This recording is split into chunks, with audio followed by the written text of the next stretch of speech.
Minions. I love all their movies, especially the newest one that came out. So it's such a shame that the animators made mistakes while making them. From furniture disobeying the laws of physics to items teleporting in between places and some minions being faceless, there are quite a lot of slip-ups here. Brace yourself, because when you see these mistakes, you can't unsee them, no matter how hard you try. You know what you should try doing? Subscribe to our channel and get your friends to do the same as well. And now that you're subscribed, let's get into it. Have you ever wondered where Stuart managed to find a fresh banana in the middle of a frozen wasteland? Because the more you think about it, the less it makes sense. After the minions accidentally wiped out Napoleon, they were forced into hiding and eventually settled inside a massive icy cave, where they remained isolated from the rest of the world for years. With nothing but snow, ice, boredom, and freezing temperatures surrounding them, it certainly wasn't a place where they stocked up on fresh groceries. But then, something strange happens. As Kevin, Stuart, and Bob finally leave the cave to search for a new boss, a hungry Stuart suddenly reaches into his travel bag and pulls out a perfectly fresh banana for a snack. At first, it seems like a normal minion moment because we all know how much they love bananas. The only problem is that bananas are tropical fruits. They don't grow in freezing environments, and there's no sign that the minions had any contact with the outside world while hiding in the cave. So, where exactly did Stuart get such a fresh-looking banana? Had he been saving it for years? Or maybe the animators wanted to remind us that a minion is never too far away from its favorite snack. You'd think running into someone walking on stilts would end in complete disaster, but somehow not in this movie. After finally getting the Zodiac Stone back from the biker who had somehow ended up with it, Otto is dropped off in San Francisco's Chinatown. Instead of heading straight to Gru, he gets distracted by the lively street carnival taking place around him. Curious as ever, Otto wanders right into the middle of a group of performers walking on towering stilts. Now here's the strange part. Otto walks directly between them, weaving through their long legs and getting right in the middle of the performance. Realistically, that's the kind of interruption that could easily throw a stilt walker off balance. Even the slightest unexpected movement can make walking on stilts difficult, yet none of the performers stumble, wobble, or even react to Otto squeezing through. It's almost as if he isn't there at all. Maybe these performers secretly have superhuman balance, or maybe the movie quietly ignored a situation that would have been much messier in real life. You'd think the biggest fans in the room would be the hardest people to lose track of, but somehow that's exactly what happens. As Scarlet Overkill takes the stage at VillainCon, the audience is packed with excited supervillains eager to see their idol. Right at the front of the crowd, three devoted fans stand out immediately because they're all dressed exactly like Scarlet herself. With matching outfits and hairstyles, they're impossible to miss among the sea of spectators. Then just one camera cut later, something strange happens. The three lookalikes are suddenly nowhere to be seen. The front rows that were just occupied by Scarlett's biggest fans are now filled with completely different people dressed like ordinary audience members. There isn't any scene showing the fans leaving, changing seats, or being pushed aside. They simply disappear between shots without any explanation.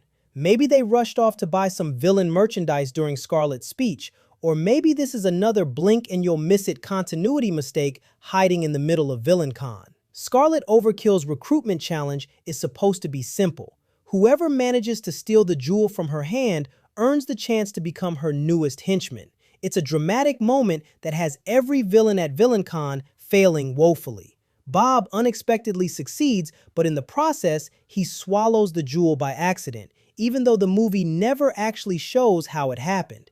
After a rather uncomfortable moment, he spits it back out onto the stage right in front of Scarlet. Since the entire audience is focused on him, it's a detail that's impossible to miss. But pay close attention to what happens next. Only moments later, Scarlet congratulates Kevin, Stuart, and Bob for completing the challenge. The camera shows the same area of the stage, yet the jewel that had just been lying on the floor has completely disappeared. Nobody bends down to pick it up, Scarlet doesn't retrieve it, and none of the minions touch it either. It simply vanishes between shots without any explanation. So where did the jewel go? For such an important object, it certainly doesn't stick around for very long. Standing beneath two giant streams of fire usually isn't the safest place to be. Somehow, Wild Knuckles makes it look completely effortless. As the Vicious Six travels to retrieve the Zodiac Stone, Wild Knuckles arrives at an ancient temple hidden deep within a lush rainforest. Guarding the entrance are two massive dragon statues that suddenly blast enormous streams of fire from their mouths. The flames are so intense that they instantly evaporate water spilling from the nearby waterfall, making it clear just how incredibly hot they are. But here's where things stop making sense. Wild Knuckles walks directly between the dragon statues and stands right underneath the blazing flames without showing the slightest sign of discomfort. His clothes don't catch fire, his hair doesn't singe, and he doesn't even flinch. Despite standing only a short distance beneath flames powerful enough to vaporize water, he walks away looking exactly the same as before. It's a dramatic action sequence that certainly looks impressive, but once you think about how intense those flames are supposed to be, it becomes difficult to believe Wild Knuckles walks through completely unharmed. That was one incredibly painful fall. Or at least, it should have been. While searching for the Zodiac Stone, Wild Knuckles makes his way through a dark cave filled with a steep, slippery path and dangerous drops. Before long, he loses his footing and slides uncontrollably down the rocky slope. As he tumbles deeper into the cave, he repeatedly slams into the rough stone walls, bouncing from one side to the other before finally crashing to the ground below, embedded with long spikes. Considering everything he just hit on the way down, you'd expect him to be in serious pain. Instead, Wild Knuckles casually sits back up almost immediately as if nothing happened. He doesn't clutch an injury, limp, or even pause to catch his breath. Within moments, he's back on his feet and continues walking normally toward the Zodiac Stone as if the brutal fall never happened. Of course, animated movies often exaggerate physical comedy for laughs, but given how violent this tumble looks on screen, it's surprisingly easy to wonder how Wild Knuckles escapes without so much as a bruise, let alone a broken bone. The Zodiac Stone is one of the most powerful artifacts in the entire movie, but when you stop to think about how its magic actually works, things become a little confusing. During the final showdown in Chinatown, San Francisco, Bell Bottom finally gets her hands on the Zodiac Stone. As she activates its power, the remaining members of the Vicious Six are transformed into giant beasts, giving each villain incredible new abilities. But here's the part that raises a few questions. At that moment, Bell is the only one physically holding the Zodiac Stone. The rest of the Vicious Six aren't touching it, holding hands with her, or connected to the artifact in any obvious way. Yet somehow, the stone knows exactly which four other villains standing nearby are supposed to receive its power. Here's a question that's surprisingly hard to answer. How exactly do minions breathe? During Scarlet Overkill's attack, Bob and Stuart have their mouths completely covered with tape. Normally, that should make breathing pretty difficult for them, especially since minions don't even have noses. But instead of panicking or struggling for air, they act as if nothing happened at all. The movie never hints at them running out of air. In fact, the minions simply carry on as if having their only visible airway sealed isn't a problem. There's no panic, no sign of discomfort, and no attempt to remove the tape because they can't breathe. If humans were in the same situation, we'd be desperate to get the tape off almost immediately. But for these little yellow guys, it seems to make the slightest difference. Maybe minions breathe through tiny openings we never see, or maybe they simply don't need oxygen the same way humans do. Whatever the explanation is, the movie never tells us, making this one of those hilarious little logic mysteries that are impossible to ignore once you think about it. When you consider the fact that the initial character designs of these guys actually had them featured with a nose, it makes it really hard to look at them differently. The scriptwriters were actually writing scenes and stories thinking that these dudes had noses, but the animators had other plans. Do you think the minions look better without a nose? Let me know your thoughts in the comments section. Even background characters aren't safe from continuity mistakes. As Gru waits for his interview with the Vicious Six, several intimidating villains are sitting in the waiting room. One of them wears a large apron and holds a big butcher knife, making him hard to miss. At first, nothing seems unusual, but if you take a moment to compare two shots from the same scene, you'll notice the apron changes position.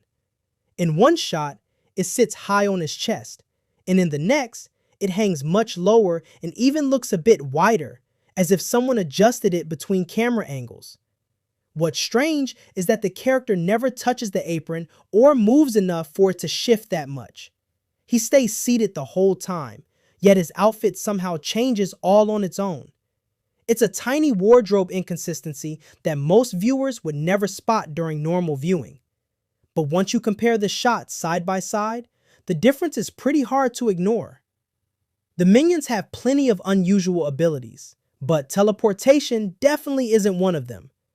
During one of Gru's lair speeches, keep an eye on the minion covered in green paint. At first, he's standing directly behind Gru, listening along with the rest of the crowd. Moments later, he suddenly appears on the other side of the room without the movie showing him move. But it doesn't just stop there.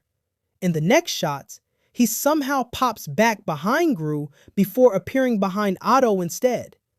The camera never shows him weaving through the crowd, and there simply isn't enough time for him to move that far. It's almost as if he keeps changing positions every time the camera angle changes. This is likely just a small continuity slip, but it creates the hilarious illusion that this particular minion secretly unlocked teleportation. It's one of those blinking you miss it scenes, but once you notice him jumping around the room, it's surprisingly hard to focus on anything else. Here's a question that gets stranger the more you think about it. At the beginning of Minions, we're shown the origin story of our yellow friends. Before they could walk, talk, or wear goggles, they lived as tiny, single-celled organisms underwater before evolving into the lovable, chaotic helpers we know today. The movie even spends time showing their evolution over millions of years. So, based on that, you'd expect breathing underwater to be one of their natural abilities. After all, the ocean was literally their first home. Later in the movie, while riding with the Nelson family to VillainCon, Kevin becomes interested in the supervillain Frankie Fishlips. Tina jokes that Frankie couldn't possibly be their boss and asks if the minions can even breathe underwater. Surprisingly, Kevin gives no clear answer at all. He doesn't nod, deny it, or even react in a way that clears things up. The conversation simply moves on, leaving the question hanging.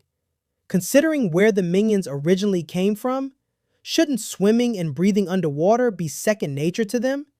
Or did they somehow lose that ability over millions of years? The movie never explains it, leaving us with another fun little mystery. License plates are supposed to identify one specific vehicle. So how did two completely different cars end up with the same one? As Kevin, Stuart, and Bob search for a ride to VillainCon, a colorful hippie van drives past with the plate number D6413. At first, nothing seems unusual.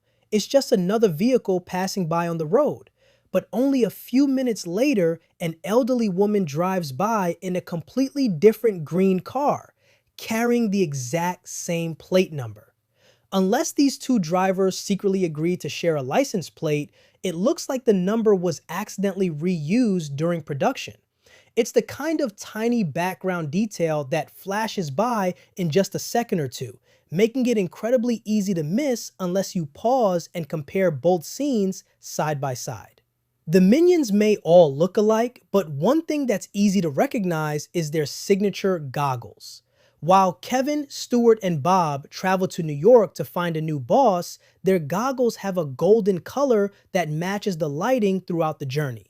The warm tint is visible in multiple shots as they continue their adventure. But when they finally step off the boat in New York, their goggles suddenly appear silver instead. Nothing happens to them on the trip, and there's no scene showing them changing or replacing the goggles. Now, this could simply be a tiny animation oversight, or maybe the artist adjusted the color during production. Either way, it's a subtle visual inconsistency that's easy to miss because everyone's busy watching the Minions' adventure instead of staring at their goggles. Bob never goes anywhere without his beloved teddy bear. Before climbing into the Nelson family's car, he carries his teddy inside a bright red and yellow box. He carefully sets it down, picks up his teddy, and climbs into the car. But just a few seconds later, something odd happens. The box has completely disappeared. One moment it's sitting pretty on the road, and the next it's gone. It doesn't go into the car, and nobody picks it up, kicks it aside, or carries it away. Maybe another sneaky minion grabbed it off screen. Or maybe it simply just vanished between cuts. Nunchucks are supposed to have two sticks connected by a chain. So where did the other two come from? As the Vicious Six chase Gru for stealing the Zodiac Stone, the nun throws a pair of nunchucks toward Gru and his minions. But if you watch closely, the spinning nunchucks briefly appear to have 4 sticks instead of 2. For a split second, it almost looks like she's throwing a completely different weapon instead of a regular pair of nunchucks. At first, you might assume it's just your eyes playing tricks on you. After all, fast-moving objects in animated movies can somehow blur together, making them look a little distorted. But that's what makes this scene so interesting. Normally, you'd probably dismiss it as a motion blur, but the scene is shown in slow motion, making the extra handles much easier to spot. Since everything is moving at reduced speed, it's much harder to blame it on how fast the nunchucks are spinning. Whether it was a single animation frame that slipped through production or just a strange visual illusion, it's one of those tiny details that almost no one notices except you're incredibly observant. Well, now you definitely can't unsee it. Background characters usually blend into the scene, but this one accidentally stands out. As Otto walks through the neighborhood carrying the Zodiac Stone, a group of children can be seen playing in the background. One little girl wearing a yellow outfit is clearly shown with a darker skin tone. Just a few moments later, without changing clothes or leaving the scene, she suddenly appears with a much lighter skin tone. What's strange is that nothing else about the shot changes. She's still in the same area, wearing the same outfit, and the lighting doesn't change enough to explain such a dramatic difference. It almost looks like an entirely different character briefly replaced her between cuts. It's such a quick animation inconsistency that most viewers never notice. You're gonna have to keep your eyes on the sky during this scene. As Otto is launched high into the air, the sky looks completely clear. There's no bird, no duck, and nothing flying nearby. Then, almost instantly, a duck suddenly appears at just the right moment, getting its neck right in the cord attached to the Zodiac Stone. The funny part is how perfectly timed it is. There's no sign the duck was flying in from a distance. One moment the sky is empty, and the next it's right there, exactly where the story needs it to be. It happens so fast that most viewers never question it. The duck looks sort of familiar, doesn't it? That's because it's the duck from Illumination's other movie, Migration. These dudes are really out here trying to start a shared cinematic universe. Apparently, in the Minions world, playground slides work much better than washing machines. After falling face flat into a muddy puddle, Otto is completely covered in dirt. Seconds later, he slides down a playground slide and gets launched into the air. But here's the weird part. When he's shown flying in the air, every bit of mud has disappeared. His overalls are spotless, his body is sparkly clean, and it's like he never fell into the puddle at all. Maybe that slide comes with a magical cleaning service. Here's a tiny background detail that's incredibly easy to miss. When Otto first falls into the mud, the lighting is bright and even. The ground doesn't have any large shadows crossing it, making the area look open and well lit. But only a few moments later, a huge tree shadow suddenly stretches across the exact same spot. The odd part is that the environment hasn't really changed. There isn't any noticeable shift in the sun or the angle that would explain where the large shadow came from. unless a giant tree grows out of nowhere in a matter of seconds. This looks like another continuity slip hidden in the background. Wild Knuckles has plenty of talents, but growing extra hands definitely isn't one of them. When a group of thugs confronts him over unpaid debts, he wastes no time jumping into a fight.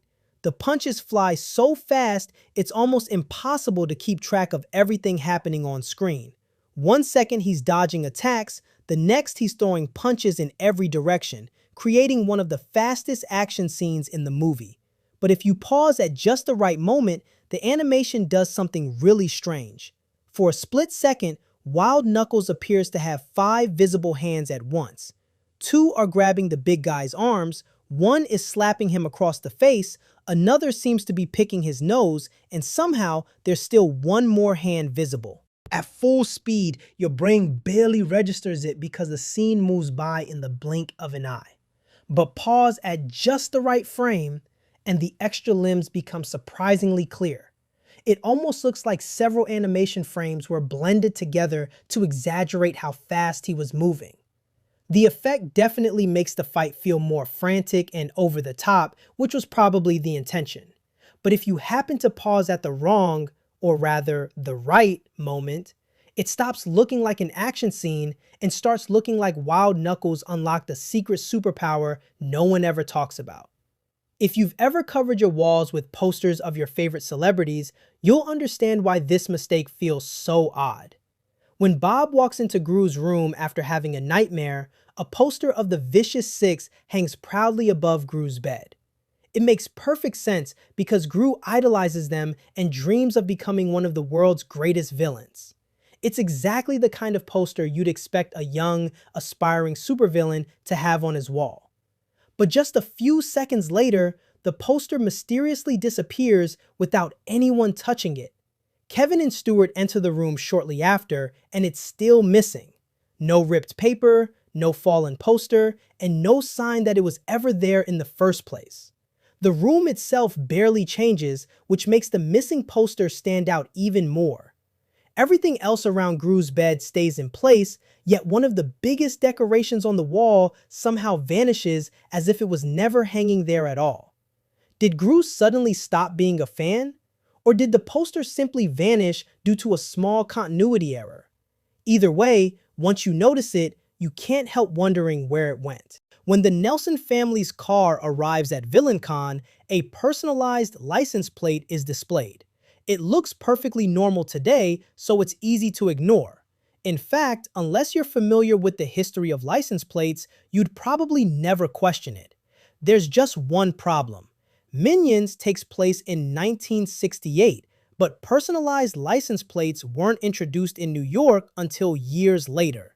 That means the customized plate shown on the Nelson's car technically shouldn't exist yet. It's a small historical slip that blends so naturally into the scene that most viewers would never think to fact-check it. This might be one of the biggest continuity questions in the entire Minions franchise. In Minions: The Rise of Gru, we're shown what appears to be Gru's first meeting with Dr. Nefario inside the record shop. Dr. Nefario introduces himself and even gives Gru one of his early villain gadgets, making it seem like this is the very beginning of their partnership. But if you remember the first Minions movie, that timeline doesn't quite add up. At VillainCon, Gru meets Dr. Nefario while watching a demonstration of his freeze ray. He later uses that very gadget to steal Queen Elizabeth's crown from Scarlet Overkill. Judging by the scene, it feels like they're meeting for the first time there as well, making both movies present different versions of how their relationship began. So which movie shows their actual first meeting? Did they already know each other before the record shop scene, or did the timeline get a little mixed up? Either way, it's one of the franchise's most interesting continuity questions, and one that's absolutely hard to explain. Getting into VillainCon isn't easy. Every visitor has to prove their villain material before they're allowed inside. When it's Bob's turn, he gives his innocent Teddy a creepy makeover using paper and duct tape. It's a funny moment until you rewind. Just seconds earlier, the table in front of the security agent didn't have a roll of duct tape in sight. The table looks completely clear. Then, right when Bob needs it, a roll of duct tape suddenly appears as if it had been there all along. Nobody places it there. The security agent doesn't hand it to him, and the camera doesn't show where it came from. It simply pops into existence, making the whole moment feel like a tiny magic trick. Maybe VillainCon has self-restocking office supplies. Or maybe the animators hoped we'd be too busy laughing at Bob's teddy bear to notice. Scarlet Overkill certainly has a unique way of telling bedtime stories. In her dramatic version of the Three Little Pigs, Stuart ends up with 6 arrows sticking out of his body. Somehow, he isn't screaming, running around in panic, or even looking uncomfortable. He's perfectly fine, acting as if having half a dozen arrows is just another normal day for a minion. But then, something even stranger happens. Only a couple of seconds later, every single arrow on his body disappears. They don't fall out, no one pulls them out, and Stuart never removes them himself. So where did all 6 arrows go? The movie never shows us. We all know the weather can change quickly, but this quickly? As Kevin, Stuart, and Bob decide to apologize to Scarlet Overkill, London is bright and sunny. The sky is clear, sunlight casts a warm glow on the buildings, and soft shadows stretch across the ground. Everything looks like a perfect afternoon, with nothing suggesting a storm is on the way. Then, almost instantly, the entire atmosphere turns dark. And that's not even the strangest part. Moments later, rain starts pouring as if an entirely different day has begun. There's barely any transition between the sunshine and the storm, making the sudden shift feel almost unnatural. Normally, weather changes like this take time, but here it happens in the blink of an eye. Unless a supervillain secretly invented an instant weather machine, this looks like another sneaky continuity mistake hiding between scenes.